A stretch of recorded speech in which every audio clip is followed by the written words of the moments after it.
A Protestant pastor had reached out to me today and for the first time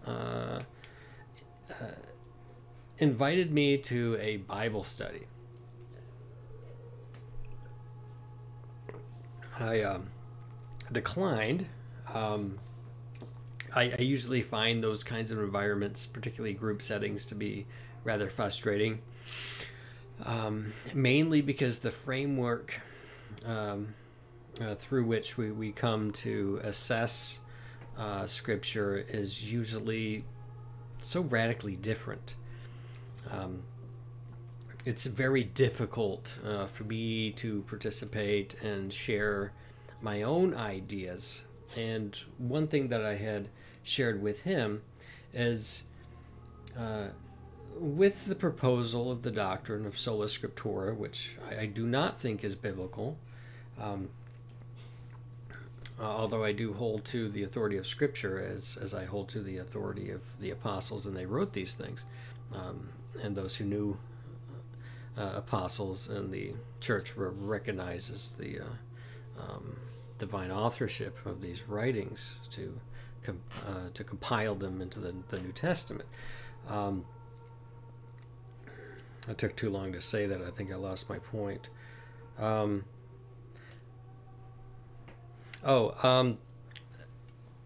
people, unfortunately, will treat Scripture in a very narrow vacuum, treating it in a kind of exegetical scientism. Now, sometimes I'll read works written by Protestants arguing from the biblical text against some doctrine that I agree is wrong. Like, so if I was refreshing on the because I was refreshing on the doctrines of the Jehovah's Witnesses, because I received a letter in the mail from a Jehovah's Witness, and as some of you know, I wrote a 5-page letter explaining the divinity of Christ from the early church and proving that's how they understood Scripture. And why don't you understand it that way too? Is my basic argument. But while I was reading, the authors had no recourse to history. They have no recourse to theology in general. They have to constantly appeal to very specific words, and so they'll do word studies to look at the semantic range of a word, to look at the syntax of the Greek, to try to demonstrate why the Jehovah's Witnesses translation of the New World translation is done very poorly. It's basically propaganda for the Arian heresy. But the point of the matter is, I was thinking about this while I was reading the book, that the author never appeals to ecumenical councils, never appeals to history. And I thought, and this goes back to the Bible study in question, Scripture has a various contexts to it. There's the apostolic context, of course, right, where the apostles were teaching. The writings were very fragmentary, very occasional. We don't have very many of them. Like I've shared before, Paul will go to Thessalonica. He'll teach for 2 years straight. These people got to sit at the feet of the apostles, which was awesome. Imagine listening to Paul for 2 years. And we get 1st and 2nd Thessalonians, and we're trying to figure out, where Paul's like, hey, do you remember when I was telling you this when I was with you? And we're still not quite 100% sure exactly what he's saying there, but like, what is this man of lawlessness that you're talking about, right? We get bits and pieces. We've intercepted a letter, and we weren't sitting there at the feet of the apostles for 2 years, so we do our best with it. But the point that I'm trying to make is the apostles during the apostolic age verbally taught like 99.9% of the time. Okay, this is what I'm talking about. The writings were very fragmentary. all right, in terms of capturing everything that they taught. They no doubt reflect things that they verbally taught, but we also have to understand that the apostles deposited truth into the church. Most of that was verbal teaching, and teaching those to teach others, and so on and so forth, right? That's the apostolic succession. So they impart apostolic tradition into the church, like depositing money into a bank. So when we think of Scripture, we have to think of Scripture within that broader authority, that broader impact that the apostles had on the early church. All right, this is the apostolic. Now, usually people aren't really thinking about all of that stuff, right? Because they'll say, well, that's not Scripture. You know, you're just hypothesizing and you're just doing this, that, and everything else. As if basically what Paul did for 2 years is read word for word First and Second Thessalonians from start to back every single day for 2 years or something. Like, come on, people, this is not the case. He had new material, he had new things to say, and I bet he covered all kinds of stuff.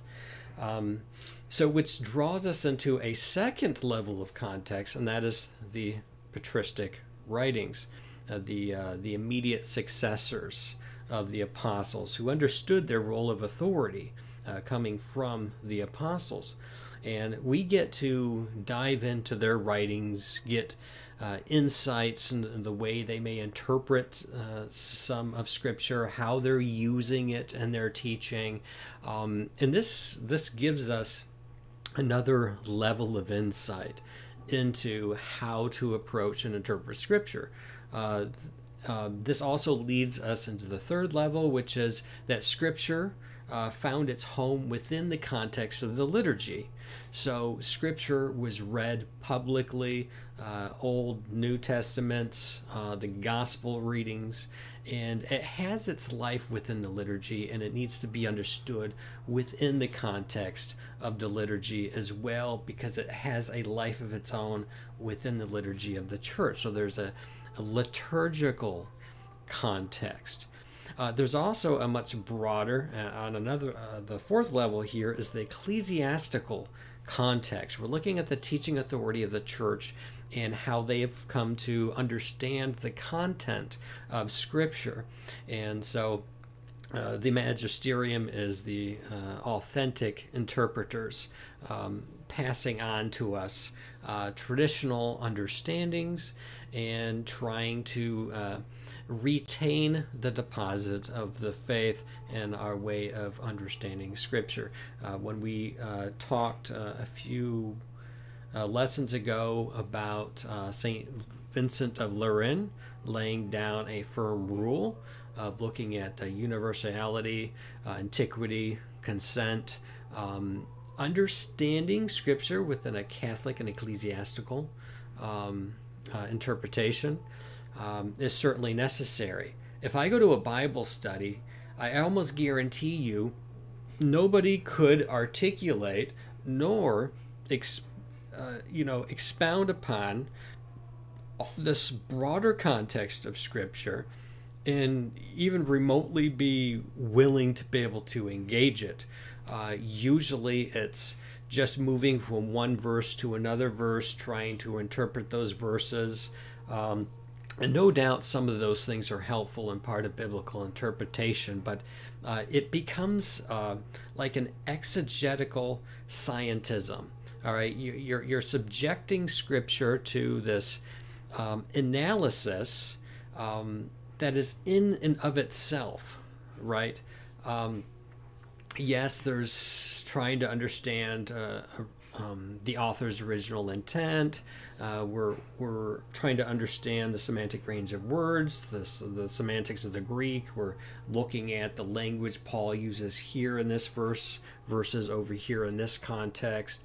And all of those things are well and good, but the thing is those things alone don't settle everything that has to do with how Scripture can be understood.